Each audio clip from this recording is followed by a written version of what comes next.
Sepanjang sejarah manusia, tidak ada satu kaum pun yang dikisahkan sedalam, sekritis, dan sekomprehensif Bani Israel.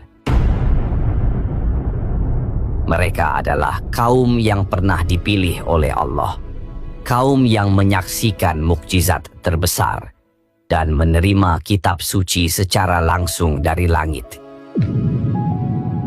Namun, mereka juga menjadi kaum yang paling sering melanggar janji, kaum yang membunuh para nabi dan menebar kerusakan di muka bumi. Dari padang gurun Sinai ke lorong-lorong Madinah hingga konflik panas di Al-Quds hari ini, jejak Bani Israel adalah cermin sejarah yang menjadi kunci untuk memahami alur waktu ilahi. Siapakah sebenarnya mereka? Mengapa Allah dalam Al-Quran begitu keras mencela perbuatan mereka, namun juga memuliakan nenek moyang mereka? Dan benarkah kisah mereka adalah penentu babak akhir zaman yang kini semakin mendekat? Inilah kisah perjanjian dan kutukan, sebuah perjalanan dari Nabi Ibrahim hingga ramalan akhir zaman. Saksikan kisahnya Bani Israel dalam cermin Al-Quran dan sejarah Islam. Kisah ini dimulai jauh sebelum kata Yahudi pernah dikenal dunia. Akar mereka tertanam pada sosok agung Nabi Ibrahim alaihi salam, bapak para nabi, yang diutus Allah untuk menyeru manusia agar hanya menyembah satu Tuhan di tengah bangsa Babilonia yang tenggelam dalam penyembahan berhala. Dari Ibrahim lahirlah dua putra, Ismail, moyang bangsa Arab, dan Ishak, yang kelak menjadi moyang Bani Israel. Allah berfirman dalam surah Al-Ankabut ayat 27, "Dan kami telah menganugerahkan kepada Ibrahim, Ishak, dan Yakub, dan kami jadikan kenabian dan kitab pada keturunannya. Kami berikan kepadanya balasan di dunia, dan sesungguhnya di akhirat ia termasuk orang-orang yang saleh." Dari Ishak lahirlah Yakub alaihi salam. Beliau adalah tokoh penting, karena dalam Islam, Yakub memiliki gelar mulia, Israel, yang berarti hamba Allah atau pilihan Allah. Dari 12 putranya lahirlah 12 suku yang kemudian dikenal sebagai Bani Israel, anak cucu Israel. Salah satu dari mereka, Yusuf alaihi salam, menjadi poros takdir besar. Lewat ujian dan kemuliaan yang luar biasa, Allah mengangkatnya menjadi Menteri Keuangan Mesir. Dari sanalah ia memanggil seluruh keluarganya, membawa Bani Israel dari Kanaan ke Mesir, membentuk pusat perkembangan mereka selama berabad-abad. Pada masa itu Bani Israel masih teguh memegang tauhid. Mereka mengikuti ajaran murni para nabi, dan Allah pun memuliakan mereka. Menurut catatan Ibnu Katsir, pada masa itu, Bani Israel adalah umat terbaik di muka bumi, lebih unggul dari bangsa Mesir, Romawi, atau Yunani. Mereka mewarisi amanah kenabian dan tanggung jawab besar untuk menjaga kemurnian wahyu. Namun segalanya berubah ketika Yusuf wafat. Mesir berganti rezim dan penguasa baru yang bergelar Firaun melihat Bani Israel bukan lagi sebagai kaum mulia, melainkan ancaman. Kaum yang dahulu dimuliakan, kini dijadikan budak, dipaksa bekerja, dihina, dan disiksa tanpa belas kasihan. Namun, di tengah keputusasaan itu, Allah telah menyiapkan seorang penyelamat, sosok yang akan mengguncang singgasana Firaun dan memimpin Bani Israel menuju kebebasan sejati. Dialah Nabi Musa alaihi salam. Babak pertama pun berakhir di titik ini ketika kaum pilihan itu jatuh dari kemuliaan menuju perbudakan. Namun, di balik gelapnya rantai besi dan cambuk tirani, janji Allah belum berakhir. Sebuah cahaya tengah disiapkan dari rahim seorang ibu salehah untuk membebaskan mereka dari Firaun yang zalim. Allah mengutus Nabi Musa alaihi salam membawa risalah agung, risalah tauhid dan pembebasan. Musa diutus bukan hanya untuk menantang kekuasaan Firaun, tetapi untuk membebaskan manusia dari penghambaan kepada sesama, menuju penghambaan hanya kepada Allah semata. Namun Firaun, manusia yang tertipu oleh tahta dan kekuasaan, menolak kebenaran itu dengan kesombongan. Ia mengaku sebagai Tuhan bagi rakyat Mesir dan menantang Musa untuk mendatangkan bukti kekuasaan Tuhannya. Maka turunlah 10 tanda kebesaran Allah, 10 mukjizat yang bukan sekadar keajaiban, melainkan tamparan bagi kesombongan manusia. Air sungai Nil berubah menjadi darah, membungkam para pendeta Mesir yang memuja dewa air. Katak memenuhi istana, belalang melahap panen, kutu dan ulat menyiksa tanpa ampun. Wabah penyakit menyerang ternak, kulit manusia bernanah dan melepuh. Hujan batu, badai api, dan kegelapan menutupi negeri selama berhari-hari. Namun setiap kali bencana diangkat, Firaun kembali ingkar, menuduh semua itu sihir semata. Hingga tibalah malam terakhir, malam di mana setiap anak sulung Mesir, termasuk anak Firaun sendiri, meninggal secara serentak. Sementara rumah Bani Israel tetap aman, dilindungi oleh tanda yang Allah perintahkan. Malam itu, Firaun kalah. Dengan penuh amarah dan ketakutan, ia membiarkan Musa dan kaumnya pergi. Bani Israel pun meninggalkan Mesir dengan tergesa-gesa, meninggalkan masa perbudakan untuk menyongsong kebebasan. Hari itu dikenal sebagai Hari Penyelamatan Agung. Namun Firaun tidak berhenti di situ. Ia menyesal telah melepaskan mereka dan memimpin pasukannya untuk mengejar. Ketika dua kelompok itu berhadapan di tepi Laut Merah, Bani Israel gemetar ketakutan. Namun Musa berkata dengan penuh keyakinan, "Sekali-kali tidak. Sesungguhnya Tuhanku bersamaku. Dia akan memberi petunjuk kepadaku." Maka terbelahlah laut itu. Air yang perkasa berdiri tegak seperti dinding di kanan dan kiri, membuka jalan kering bagi Bani Israel. Begitu mereka menyeberang, Firaun dan tentaranya ikut mengejar, dan laut pun kembali menutup, menelan mereka semua. Air menjadi saksi atas tenggelamnya sang penguasa sombong. Inilah akhir dari tirani dan bukti nyata janji Allah. Namun kebebasan bukan berarti ketaatan. Setelah Firaun binasa di laut, Bani Israel menyaksikan sendiri bagaimana Allah menundukkan lautan demi mereka. Tapi, mengapa manusia begitu cepat lupa pada nikmat, padahal baru saja diselamatkan dari kehinaan dan perbudakan? Di tengah perjalanan panjang mereka di padang pasir yang tandus, Allah menurunkan manna dan salwa, makanan dari langit sebagai bukti kasih dan pemeliharaannya. Manna adalah manisan lembut seperti madu yang turun bersama embun pagi, dan salwa adalah burung puyuh yang datang dengan mudah ke perkemahan mereka.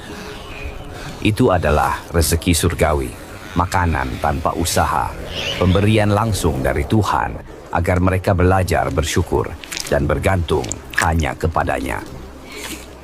Namun manusia yang hatinya belum bersih dari penyakit Mesir kembali menunjukkan tabiat lamanya.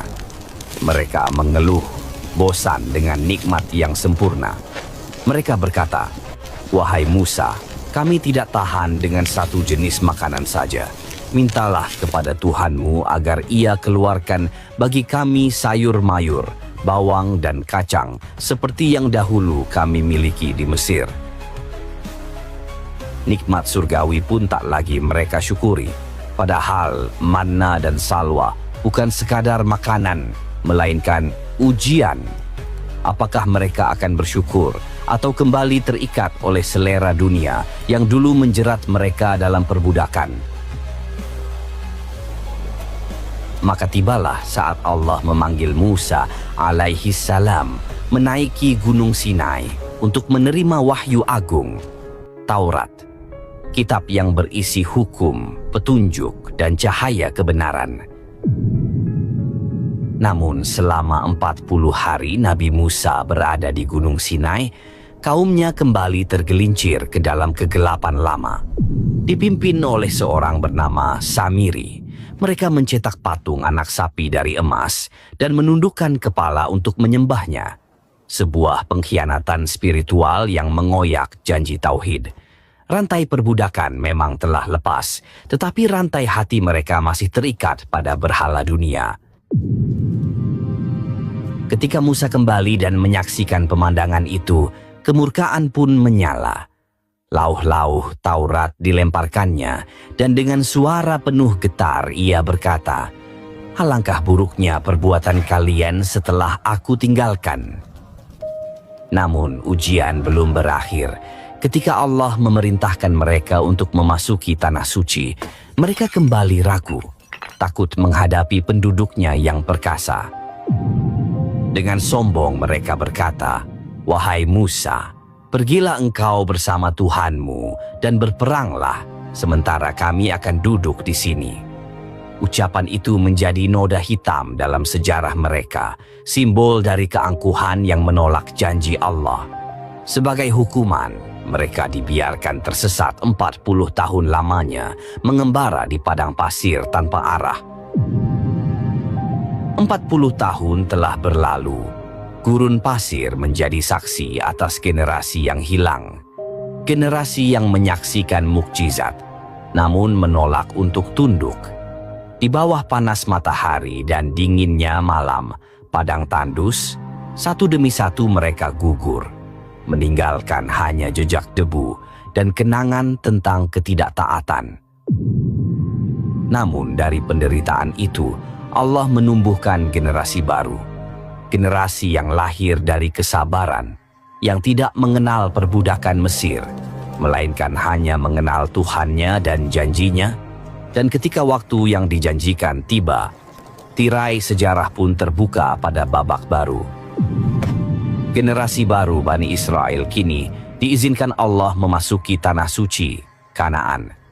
Dipimpin oleh Yusha bin Nun, murid setia Nabi Musa, mereka melangkah menapaki tanah yang dulu hanya mereka dengar dalam doa. Dari sini, kisah perjuangan baru dimulai. Babak tentang ujian kekuasaan, kenabian, dan kesetiaan terhadap janji Allah. Di bawah Yusha, mereka menegakkan kembali hukum Allah dan menapaki era baru, masa kebangkitan spiritual dan militer setelah berabad-abad terpuruk. Tanah yang dulu dijanjikan kini menjadi saksi lahirnya bangsa yang kembali memegang syariat Taurat. Namun perjalanan mereka tidak mudah. Bangsa-bangsa di sekeliling Kanaan menjadi musuh yang tangguh. Maka Allah mengangkat para nabi dan pemimpin untuk membimbing dan mempersatukan mereka. Sampai pada satu masa ketika Bani Israel kembali melemah dan terpecah, Allah memilih seorang raja bernama Talut. Dalam tradisi barat dikenal sebagai Saul.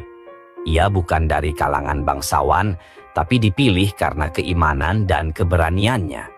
Talut memimpin mereka melawan pasukan besar yang dipimpin oleh Jalut, sang tiran perkasa. Dalam pasukan kecil Talut itu, berdiri seorang pemuda yang akan mengubah sejarah. Namanya Daud alaihi salam.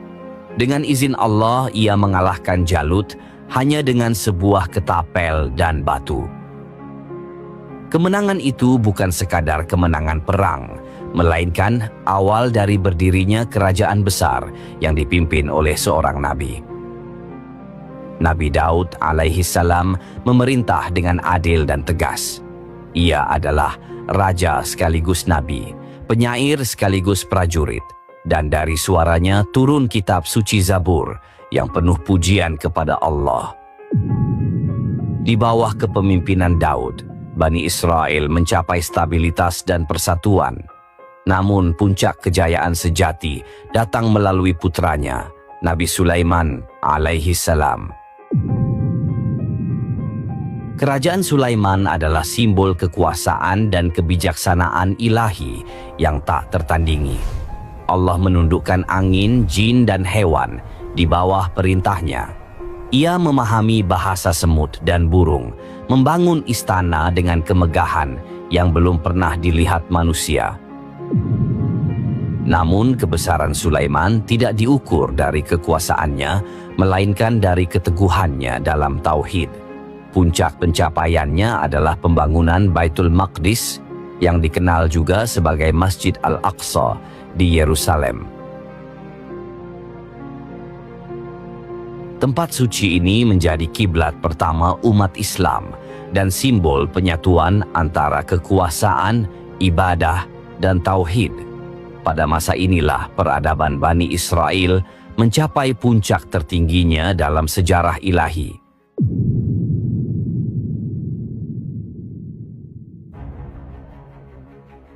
Namun sejarah selalu berulang. Ketika kenabian berakhir, kesombongan mulai tumbuh. Setelah wafatnya Sulaiman, kerajaan itu terpecah menjadi dua. Kerajaan Israel di utara dan kerajaan Yahuza di selatan. Penyimpangan agama pun menyebar, berhala kembali disembah, dan ajaran para nabi ditinggalkan. Allah menggambarkan tabiat buruk mereka dalam Al-Quran, bahwa setiap kali seorang nabi datang membawa kebenaran, sebagian mereka mendustakan, sebagian lainnya bahkan membunuhnya. Mereka hanya menerima risalah yang sesuai dengan hawa nafsu mereka sendiri.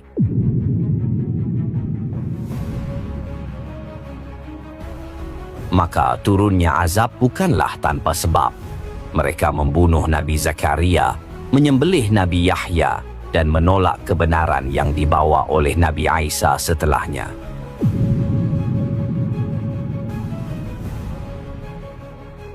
Inilah masa tergelap dalam sejarah Bani Israel, masa ketika tangan mereka berlumur darah para nabi. Sebagai hukuman, Allah menimpakan kehancuran yang telah lama diperingatkan dalam Taurat.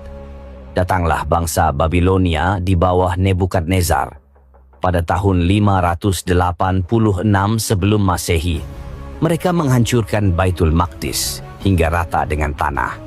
Puluhan ribu orang dibunuh dan sisanya diusir, diperbudak, serta dibuang ke Babilonia.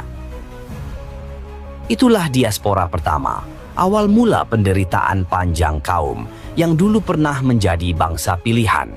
Mereka kehilangan tanah, rumah ibadah, dan kedaulatan. Para ulama menafsirkan tragedi ini sebagai realitas hukuman Allah atas kesombongan dan kerusakan yang mereka buat di bumi. Sebagaimana tersirat dalam surah Al-Isra ayat 4-5, Allah telah menulis dalam kitab bahwa mereka akan membuat kerusakan besar 2 kali di muka bumi. Dan setiap kali mereka berbuat kerusakan, akan datang suatu kaum yang Allah kirim untuk menghancurkan mereka sebagai peringatan.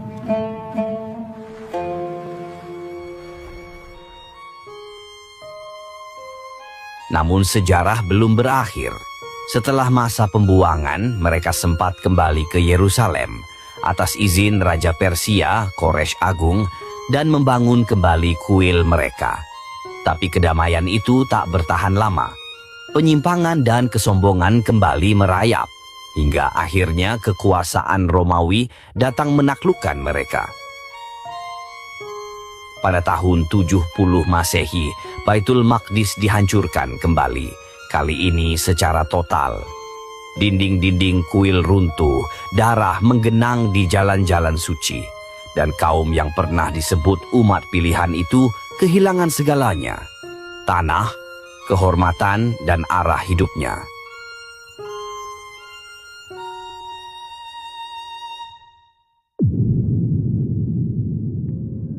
Dari reruntuhan itu dimulailah masa kelam yang dikenal sebagai diaspora kedua, penyebaran besar-besaran Bani Israel ke seluruh penjuru dunia. Mereka tercerai-berai ke Eropa, Afrika Utara, hingga Timur Tengah, menjadi kaum tanpa tanah, tanpa kedaulatan, dan seringkali tanpa tempat berpijak yang aman. Namun sejarah belum berhenti di sana. Menjelang abad ke-7 Masehi, beberapa kabilah Yahudi telah menetap di sebuah kota subur bernama Yatsrib, yang kelak dikenal sebagai Madinah. Di sanalah hidup Bani Qainuqa, Bani Nadir, dan Bani Quraidah. Tapi, apa yang membawa mereka ke sana? Jawabannya adalah keyakinan. Para rabi Yahudi mengetahui dari Taurat dan kitab suci mereka bahwa akan datang nabi terakhir, nabi akhir zaman yang akan berhijrah ke tanah yang dipenuhi pohon kurma. Mereka menanti-nanti kedatangannya. Mereka berharap nabi itu akan lahir dari keturunan mereka sendiri untuk mengembalikan kejayaan Bani Israel. Namun, ketika kenyataan datang, tidak seperti yang mereka harapkan. Tahun 622 Masehi, Muhammad tiba di Yatsrib. Harapan itu seolah menjadi nyata, tapi juga menjadi ujian.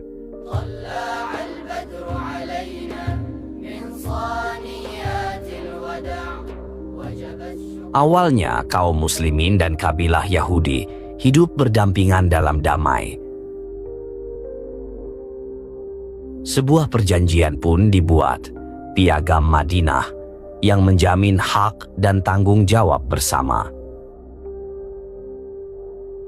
Namun, penantian panjang itu segera berubah menjadi penolakan. Al-Quran menggambarkan bahwa mereka mengenali Nabi Muhammad sebagaimana mereka mengenali anak-anak mereka sendiri. Namun kesombongan dan rasa superioritas rasial membuat mereka menolak kebenaran itu. Mereka ingin nabi terakhir berasal dari Bani Israel, bukan dari keturunan Ismail, bukan dari bangsa Arab. Penolakan itu tumbuh menjadi pengkhianatan. Satu persatu, kabilah Yahudi di Madinah melanggar Piagam Madinah.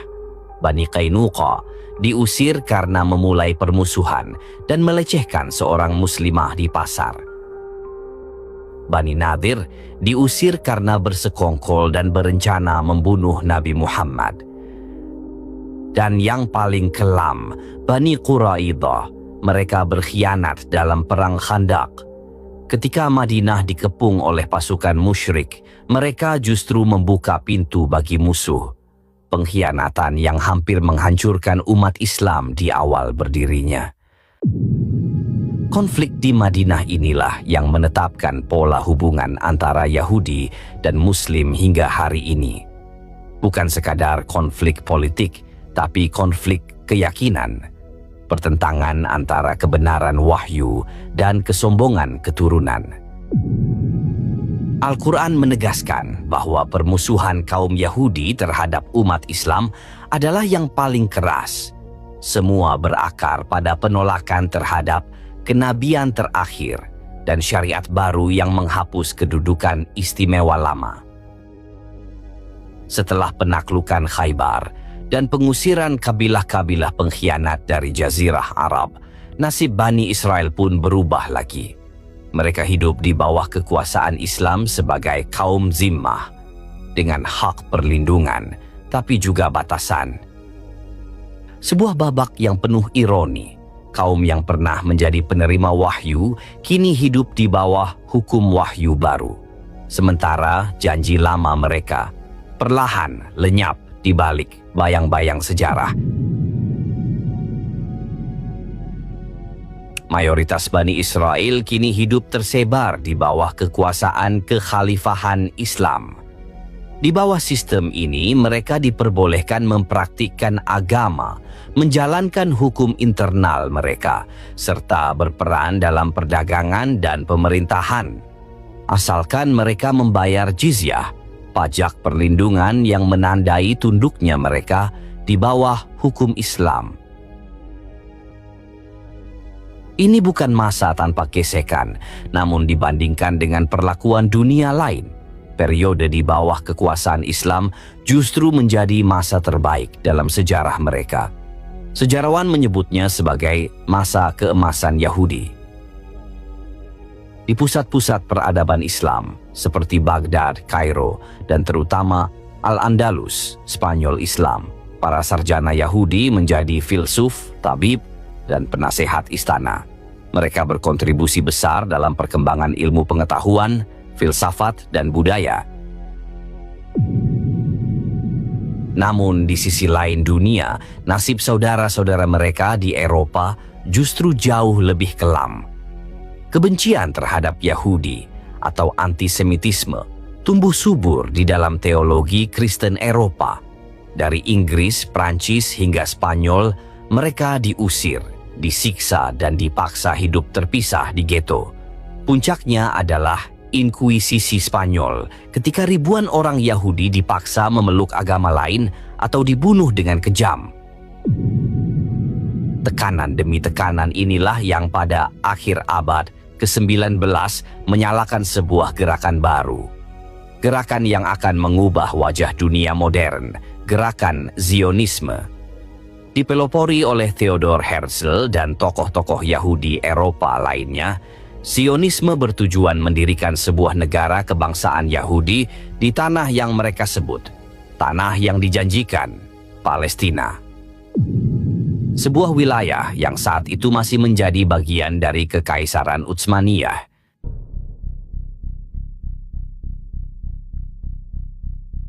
Bagi kaum Zionis, kembali ke tanah leluhur adalah solusi politik dan keamanan, tempat mereka bisa hidup tanpa takut dianiaya. Namun bagi dunia Islam, gerakan ini dipandang sebagai proyek kolonial baru yang didukung kekuatan Barat untuk merebut tanah yang selama berabad-abad menjadi rumah bagi umat Islam dan Kristen Arab. Setelah Kekaisaran Utsmaniyah runtuh pasca Perang Dunia Pertama, Palestina jatuh di bawah mandat Britania Raya. Di bawah perlindungan Inggris, gelombang imigrasi besar-besaran pun dimulai, dikenal sebagai Aliyah. Ribuan orang Yahudi dari Eropa datang dan menetap di tanah yang sama, memicu ketegangan sosial dan bentrokan dengan penduduk Arab Palestina.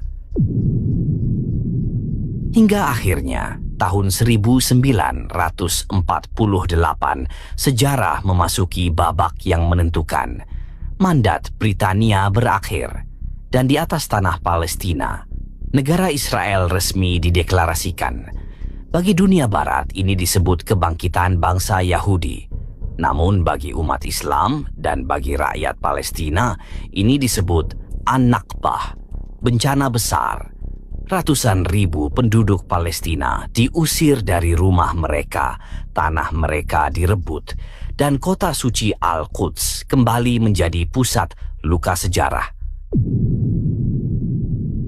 Sebagian ulama dan mufasir kontemporer melihat peristiwa ini sebagai penggenapan nubuat dalam Al-Quran tentang kerusakan kedua yang dilakukan oleh Bani Israel dan janji Allah untuk menghukum mereka setelah itu. Terlepas dari penafsiran eskatologisnya, secara politik, inilah titik balik besar, awal dari konflik global yang hingga kini belum menemukan akhirnya. Sebuah konflik yang berakar pada janji ilahi yang disalahpahami dan pada perebutan abadi atas sepetak tanah suci, tempat di mana langit dan bumi seolah saling bersentuhan. Sejak saat itu, dunia menyaksikan konsekuensi dari An-Nakbah, pendirian negara Israel, sebuah peristiwa yang menutup babak panjang diaspora mereka, namun sekaligus membuka lembaran konflik terpanjang dan paling rumit dalam sejarah modern. Konflik ini bukan sekadar sengketa wilayah, bukan semata perebutan tanah atau kekuasaan. Dalam pandangan Islam, ini adalah pertarungan ideologi yang berakar dalam sejarah para nabi.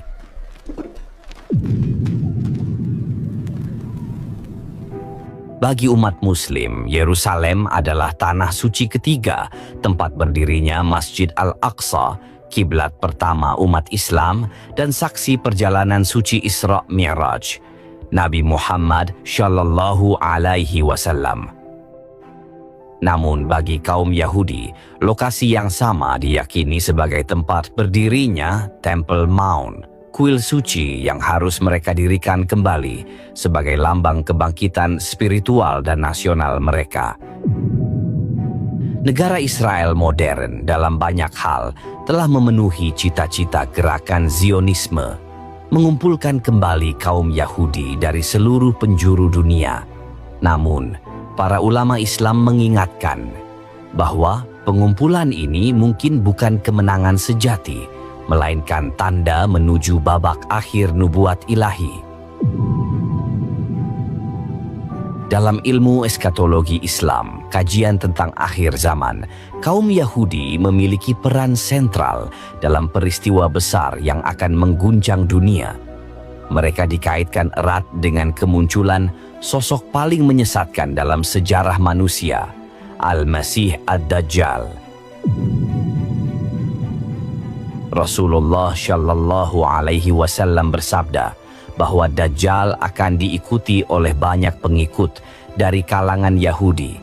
Mereka akan menganggap Dajjal sebagai Al-Masih yang dijanjikan, yang akan mengembalikan kejayaan mereka di muka bumi.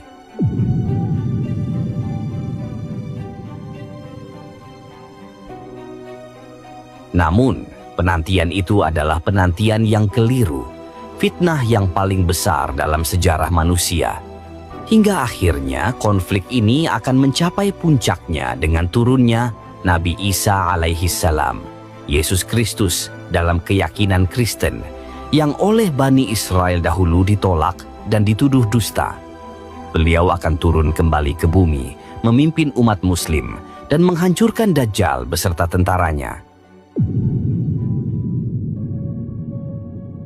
Dalam hadis yang diriwayatkan Imam Muslim, Rasulullah Shallallahu Alaihi Wasallam bersabda, batu dan pohon akan berkata, "Wahai Muslim, wahai hamba Allah, di belakangku ada orang Yahudi, kemarilah dan bunuhlah dia."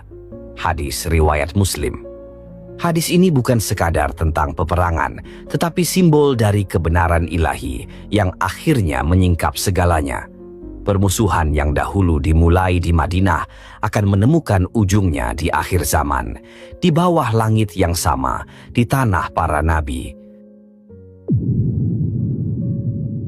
Dan di sanalah kita belajar satu hal besar dari sejarah Bani Israel, bahwa hak istimewa adalah ujian, bahwa amanah kenabian bukan warisan darah, melainkan warisan iman dan ketaatan. Ketika tauhid diganti dengan kesombongan dan kebenaran ditukar dengan cinta dunia, maka nikmat berubah menjadi laknat.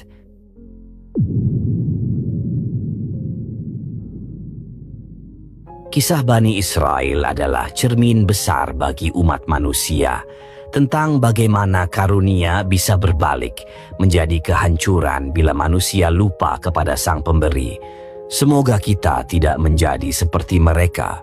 Semoga kita termasuk orang-orang yang menjaga amanah tauhid dan mengambil pelajaran dari sejarah yang ditulis dengan darah para nabi.